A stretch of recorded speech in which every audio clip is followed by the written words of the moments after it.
नमस्कार मित्रांनो, तुमचं पुन्हा एकदा स्वागत आहे आपल्या मराठी ट्रेडिंग या चॅनलमध्ये।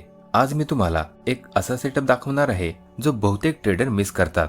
अनेकांना वाटतं की ऑर्डर ब्लॉक फक्त त्याच दिवशी काम करतो, पण तसं नेहमी नसतं। आजच्या ट्रेडमध्ये आपण पाहणार आहोत की मोठ्या टाइम फ्रेमवर तयार झालेल्या ऑर्डर ब्लॉक आणि फेअर व्हॅल्यू गॅपला मार्केट कसा रिस्पेक्ट देतो आणि यामधून आपल्याला एक हाय प्रोबॅबिलिटी ट्रेड कशी मिळू शकते। पण व्हिडिओ सुरू करण्यापूर्वी मी एक गोष्ट क्लिअर करतो, ही एकदम क्विक 5 ते 10 मिनिटाची ट्रेड नाही, हा स्विंग सेटअप आहे। त्यामुळे एंट्री नंतर पेशन्स ठेवणं खूप महत्त्वाचं होतं। मार्केटला वेळ दिल्यानंतरच हा सेटअप पूर्ण झाला आहे। त्यामुळे आता सगळी कामं बाजूला ठेवून व्हिडिओ लक्षपूर्वक बघा। सगळ्यात पहिले आपण मार्केटचे इम्पॉर्टंट झोन्स मार्क करून घेऊया। इथे डाऊन ट्रेंड सुरू होता। या ग्रीन कॅन्डलने आधीच्या रेड कॅन्डलचा हाय ब्रेक करत एक स्ट्रॉंग मूव दाखवला आणि याच मूवमुळे ही रेड कॅन्डल आपली ऑर्डर ब्लॉक बनली। तसेच या रेड कॅन्डलचा हाय आणि तिसऱ्या रेड कॅन्डलचा लो ओव्हरलॅप झाला नसल्यामुळे इथे एक व्हॅलिड फेअर व्हॅल्यू गॅप तयार झाला। आता फक्त वाट बघायची होती की रिव्हर्सल नेमका कुठून आणि कसा येईल। इथे 4 आवर टाइम फ्रेम मध्ये एफव्हीजी आणि ऑर्डर ब्लॉक मध्ये बऱ्याच लोअर वीक एंटर होताना दिसत आहेत। त्यामुळे ऍक्च्युअल एंट्री कुठे घ्यायची याबद्दल कन्फ्युजन असणं साहजिक आहे, पण आता हे कन्फ्युजन होणार नाही। लक्षात ठेवा, जेव्हा तुम्ही मोठ्या टाइम फ्रेमवर एखादा पॅटर्न ओळखता तेव्हा त्याच्या कन्फर्मेशनसाठी त्याच्या रिस्पेक्टिव्ह लोअर टाइम फ्रेम तुम्ही वापरू शकता। जसं की आपण हा चार्ट 4 आवर टाइम फ्रेमवर ओळखला आहे, त्यामुळे कन्फर्मेशनसाठी आपण 15 मिनिट चार्टचा वापर करू शकतो। त्याचप्रमाणे 1 आवरवरील सेटअपसाठी 5 मिनिटाचा आणि 5 मिनिटाच्या सेटअपसाठी 1 मिनिटाचा चार्ट वापरू शकता। हा काही पक्का नियम नाही, पण एंट्री शोधताना ही पद्धत खूप उपयोगी पडते। आता या नियमानुसार 4 आवरच्या कन्फर्मेशनसाठी आपण जाऊया 15 मिनिट टाइम फ्रेमवर। इथे आपल्याला ऑर्डर ब्लॉक आणि एफव्हीजी दिसत आहेत। पहिल्या दिवशी मार्केट गॅप अपने ओपन झालं आणि एफव्हीजी झोनच्या वरच क्लोज झालं। दुसऱ्या दिवशी मार्केट फ्लॅट ओपन झालं। सुरुवातीला एक छोटासा पुलबॅक घेऊन मार्केटने डाऊन ट्रेंड कंटिन्यू केला आणि हा डाऊन ट्रेंड आपल्या एफव्हीजी मध्ये एंटर झाला। पण या दिवशीही साधारण 12:30 वाजल्यापासून मार्केट क्लोज होईपर्यंत कोणताही स्पष्ट रिव्हर्सल पॅटर्न तयार झाला नाही। त्यामुळे याही दिवशी आपल्याला एंट्री मिळाली नाही। तिसऱ्या दिवशी मार्केट पुन्हा थोडा गॅप अपने ओपन झालं, पण लगेचच एक स्ट्रॉंग बिअरिश कॅन्डल बनली, जिने एफव्हीजी पूर्ण फिल करून ऑर्डर ब्लॉक मध्ये एंट्री घेतली। त्यानंतर प्राइस काही वेळ कन्सोलिडेशन मध्ये राहिला आणि फायनली पुढे एक स्ट्रॉंग बुलिश कॅन्डल बनून हे कन्सोलिडेशन ब्रेक झालं। आता फक्त या ग्रीन कॅन्डलला फॉलोअप देणारी आणखीन एक स्ट्रॉंग ग्रीन कॅन्डल अपेक्षित होती, जी की आपली एंट्री पॉइंट ठरली असती आणि पुढे मार्केटमध्ये बुलिश कॅन्डल तयारी झाली। त्यामुळे आपण या ग्रीन कॅन्डलच्या हायवर एंट्री घेऊ शकलो असतो, पण मार्केटने तो हाय टिकवला नाही आणि उलट एक स्ट्रॉंग रेड कॅन्डल बनवून पुन्हा खाली जाऊ लागलं। म्हणजेच आपली ही पहिली एंट्री फेल गेली।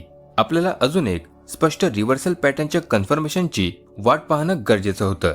आता या डाऊन ट्रेंड मध्ये एक लॉंग लोअर वीक एक बेअरिश कॅन्डल तयार झाली आणि हे होतं आपलं पहिलं कन्फर्मेशन, कारण या कॅन्डलने या लेवलच्या खाली जाऊन लिक्विडिटी ग्रॅब केली होती। पण फक्त ही एक कॅन्डल कन्फर्मेशनसाठी पुरेशी नव्हती। या रेड कॅन्डलचा हाय ब्रेक करून वर क्लोजिंग देणारी एक स्ट्रॉंग ग्रीन कॅन्डल आवश्यक होती आणि पुढच्या ग्रीन कॅन्डलने नेमकं तेच केलं।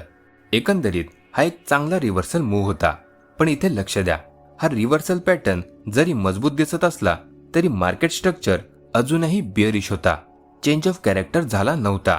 त्यामुळे इथे डाऊन ट्रेंड पुढे सुरू राहण्याची शक्यता बनत होती। म्हणून मी इथे थांबून आणखीन थोड्या कन्फर्मेशनची वाट पाहिली आणि त्यानंतर मार्केटने 3 ग्रीन कॅन्डल बनवल्या, ज्यांनी चेंज ऑफ कॅरेक्टर शो केला। आता आपला सेटअप जवळपास पूर्ण झाला होता, पण एंट्री अजून बाकी होती। आता जर तुम्ही या स्ट्रॉंग ग्रीन कॅन्डलकडे लक्ष दिलं तर तुम्हाला दिसेल की या स्ट्रॉंग ग्रीन कॅन्डलमुळे एक एफव्हीजी तयार झाला होता आणि हाच माझा एंट्री झोन ठरला।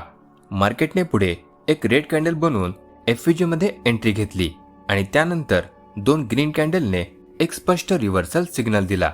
आता सर्व गोष्टी कन्फर्म झाल्या होत्या, त्यामुळे या ग्रीन कॅन्डलच्या हायच्या थोडा वर मी आपली एंट्री बनवली। स्टॉप लॉस या स्विंग लोच्या खाली ठेवला। इथे आपला स्टॉप लॉस थोडा मोठा बनत असल्यामुळे मी टार्गेट त्यानुसार ऍडजस्ट केलं होतं। आता तुम्हाला एंट्री कुठे घ्यायची हे समजलं असेल, पण हा एक स्विंग ट्रेडिंग सेटअप असल्यामुळे ट्रेड घेताना योग्य स्ट्राईक प्राइस निवडणे तितकेच महत्त्वाचे ठरते, कारण टाइम डिकेमुळे चुकीची स्ट्राईक प्राइस निवडल्यास सेटअप बरोबर असूनही ऑप्शनमध्ये अपेक्षापेक्षा कमी प्रॉफिट मिळू शकतो. म्हणून लक्षात ठेवा, जर ट्रेड 1 ते 2 दिवस होल्ड होण्याची शक्यता असेल तर ATM म्हणजे at the money strike price निवडा किंवा एक strike in the money strike price तुम्ही निवडू शकता, कारण स्विंग स्टाईल सेटअपसाठी या स्ट्राईक प्राइस अधिक स्टेबल पद्धतीने काम करतात. तसेच OTM म्हणजे out of the money strike price शक्यतो टाळा, कारण यामध्ये थीटा जास्त असतो आणि डेल्टा कमी असतो. त्यामुळे मार्केट जरी तुमच्या दिशेने गेलं पण जर ते स्लो असेल तर प्रीमियम वेगाने कमी होऊ शकतो आणि अपेक्षित टार्गेट मिळणं कठीण होऊ शकतं. म्हणून अशा प्रकारच्या स्विंग ट्रेडिंग सेटअपसाठी योग्य स्ट्राईक प्राइस निवडणं खूप गरजेचं आहे. जर एक्सपायरी जवळ असेल आणि ट्रेड 1 ते 2 दिवस चालण्याची शक्यता असेल तर नेक्स्ट वीकली एक्सपायरी निवडणे तुलनेने अधिक सुरक्षित ठरू शकतं. तुम्ही इथे पाहू शकता की आपल्या टार्गेटपर्यंत पोहोचायला मार्केटला जवळपास 3 दिवस लागले. त्यामुळे या ट्रेडसाठी ATM स्ट्राईक प्राइस निवडणे फायदेशीर ठरले. आता व्हिडिओ संपवण्यापूर्वी एक छोटी ॲडिशनल गोष्ट सांगतो. या रेड कॅन्डल नंतरच्या ग्रीन कॅन्डलचा हाय ब्रेक झाल्यावर एंट्री घेतली असती तरी ती व्हॅलिड होती, पण ती ॲग्रेसिव्ह एंट्री ठरली असती, कारण तेव्हा अजून स्ट्रक्चर शिफ्ट झाला नव्हता.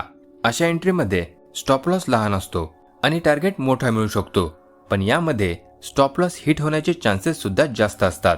त्यामुळे बिगिनर्ससाठी आणि कंपॅरेटिव्हली सेफ ट्रेड घेणाऱ्यांसाठी चेंज ऑफ कॅरेक्टरच्या नंतरच्या ग्रीन कॅन्डलच्या हायवर एंट्री घेणे किंवा यामध्ये तयार झालेल्या FVG मध्ये रिव्हर्सल पॅटर्नवर एंट्री घेणे अधिक योग्य ठरले असते.